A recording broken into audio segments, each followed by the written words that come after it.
The accident report of an Air India Express jetliner which crashed upon landing in Kozhikode last year shows a complete breakdown of basic rules which exist to prevent accidents. Now, there were huge mistakes made by the pilot, incorrect information provided by air traffic control, and extremely poor management by the airline.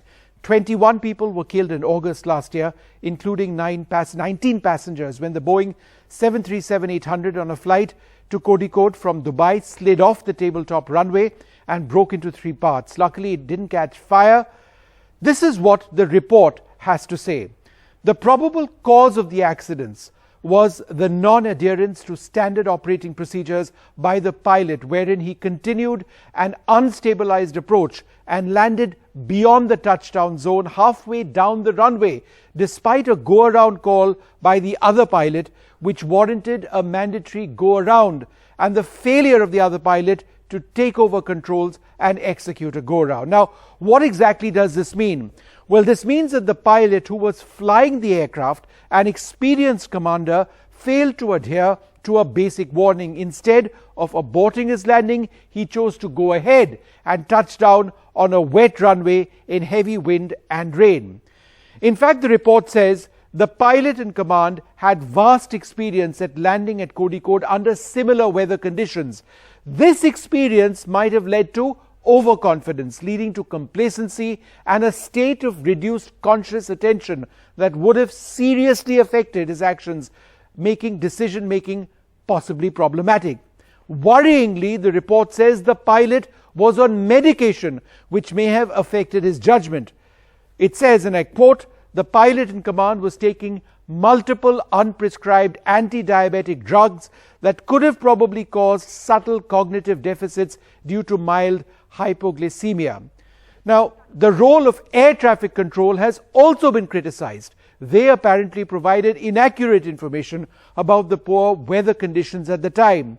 The report says prevailing surface winds were much stronger than the winds reported by ATC. The digital flight data recorder of the aircraft, analysis of that confirms tailwinds of 16 knots when the aircraft was approximately 30 feet over the runway. Now, these tailwinds would have pushed the aircraft down the length of the runway. In fact, that's exactly what happened. The aircraft floated without touching down. When it did touch down, it was too late to stop safely. Finally, the role of the management of the airline has been criticized. The report says the actions and decisions of the pilot in command were steered by a misplaced motivation to land back at Kozhikode to operate the next day morning. The unavailability of sufficient numbers of captains at Kozhikode was the result of faulty Air India Express human resources policy. Now, for the families of those who have lost the lives of those they love, this series of failures simply unacceptable. My sister Sahira Banu and her 3 kids were traveling in that flight, and my sister and her younger child lost their lives. Inquiry report stated that the wrong decision by the pilot caused the accident. It also blamed the co-pilot's lack of assertiveness and the poor crew scheduling policy of the airline. The Union Ministry also liable to answer the situation, as Air India Express Limited comes under the Civil Aviation Department.